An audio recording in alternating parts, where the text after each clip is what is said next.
September 15th, 1939. If you're a nation living next door to a mighty war machine, you might have allies who promise to back you up in a crisis. But sometimes, when that crisis comes, those promises turn out to have been empty.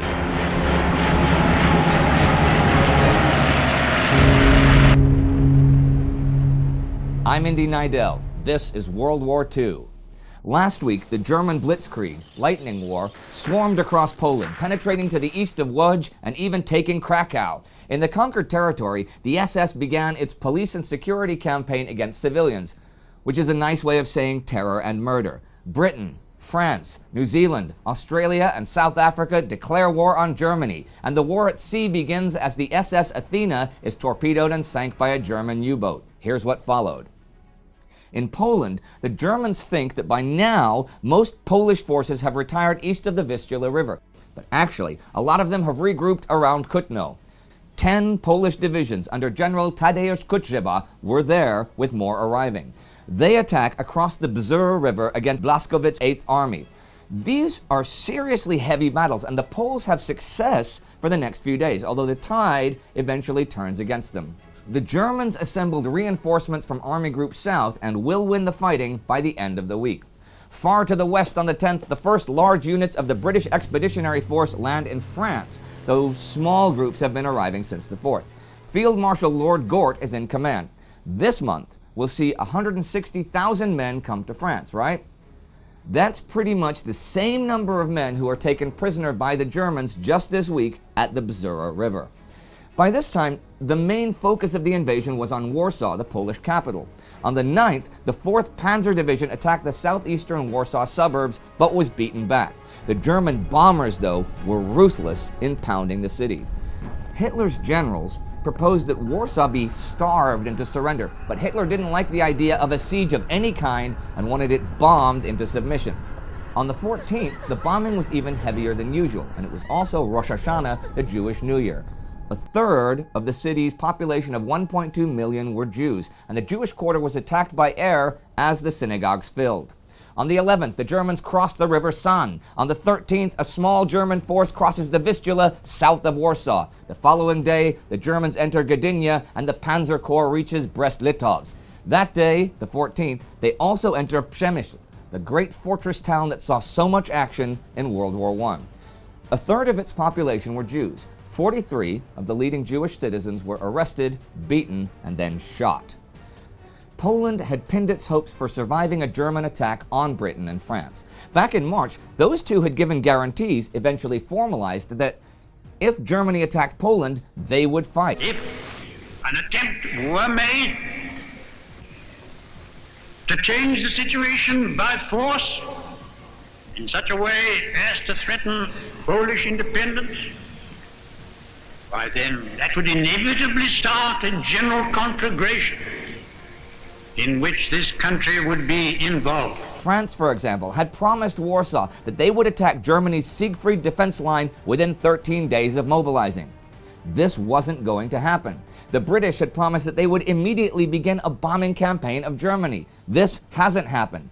As Max Hastings writes, both powers' assurances reflected cynicism, for neither had the smallest intention of fulfilling them. The guarantees were designed to deter Hitler rather than to provide credible military assistance to Poland.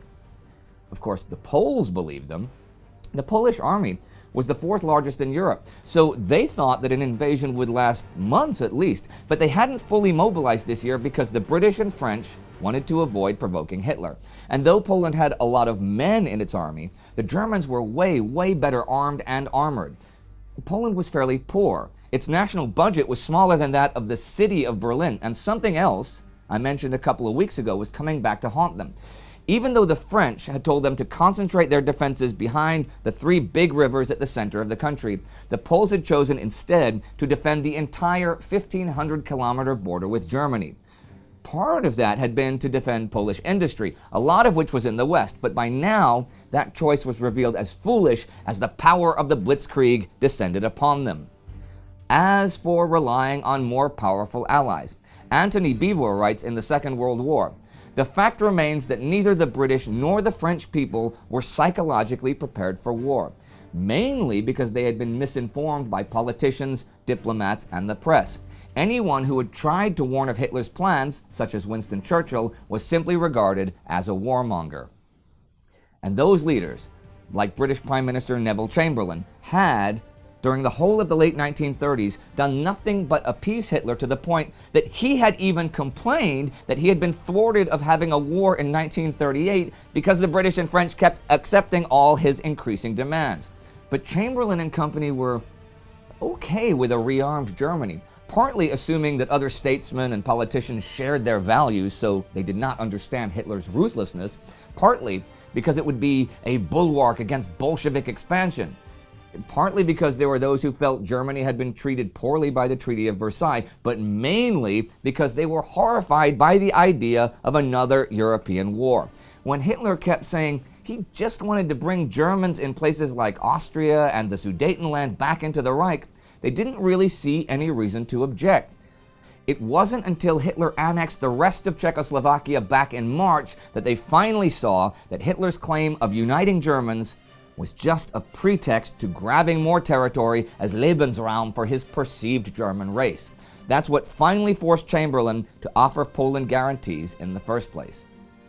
I mean, you know, back at home in Germany, there were plenty of people who had denounced the Nazis pre-war, and some did so about the Polish invasion as well, but there was a real deterrent to that by now. I mean, thousands of people opposed to or victimized by Hitler's regime and policies have fled the tyranny of Germany over the past few years, but that's no longer possible. The borders were closed, and new restrictions were placed on movement. Over 1939, the whole Gestapo system had been spread to the recently annexed Czechoslovakian lands, and Vienna and Prague were both under hard Nazi domination. Even now on the 9th, 630 Czech political prisoners are taken to Camp Dachau, north of Munich, and the atrocities in the conquered territory continue. I read in Martin Gilbert that on the 8th at Bedzin, 200 Jews die when they're forced into a synagogue, which is then set on fire. But this came with a twist. The next day, the Germans accused the Poles of the event and executed 30 of them in the town square. German Quartermaster General Eduard Wagner wrote in his diary on the 11th, "We are now issuing fierce orders which I have drafted today myself. Nothing like the death sentence. There's no other way in the occupied territories." There were, of course, many German officers who did not share this view, but what could they do?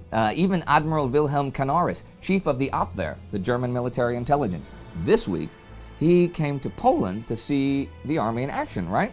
Well, his officers told him of massacres, of things like Poles forced to dig mass graves, then being lined up and machine-gunned into them. So he went to Hitler's headquarters train to protest. He saw Wilhelm Keitel, chief of the Armed Forces High Command, and told him about this. Keitel told him to take the matter no further because it had been decided on by Hitler himself. But here's the thing. Keitel also told Canaris that from now on, in just the second week of the war, every German army command in Poland would have a civilian chief in addition to the military one. The civilian one would be in charge of the racial extermination program. Keitel's words, not mine. Well, Canaris said nothing when he met Hitler.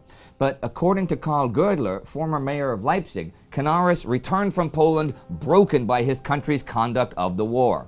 What Keitel called racial extermination was given another name on the 13th, as the Brandenburg Division of the Death's Head SS began cleansing and security measures. These included, according to its own report, the arrest and shooting of large numbers of suspicious elements, plunderers, Jews, and Poles, many of whom were killed, quote, trying to escape. And the week comes to an end, with the Germans advancing ever further into Poland and taking prisoners in the hundreds of thousands. The Poles now felt that they were on their own, though this week Canada did declare war on Germany. The French formed a war cabinet, and the Allied Supreme War Council had its first meeting.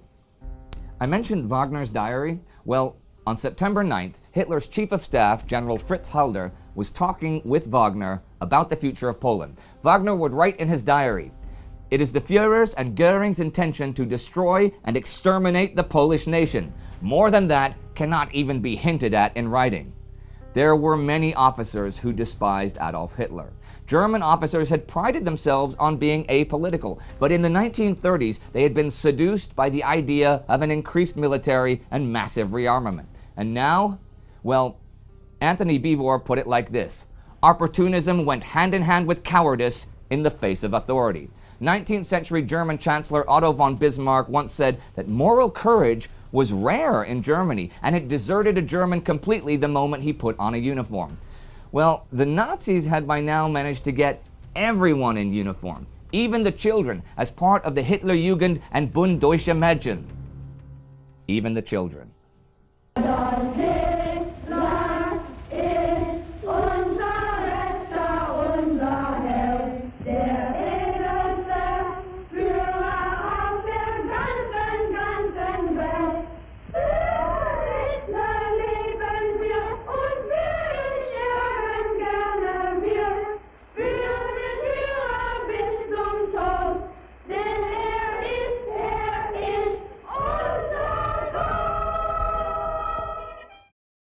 Please support us on Patreon. We are currently 3 people doing this entire series in our spare time. Myself, Spartacus, Olsson, and Astrid Deinhard. Say hi, guys. Hi. That is it, but your support will allow us to hire more crews so we can make more uploads per week, better animations, more graphics, more specials, the whole shebang. So please support us, and see you next time.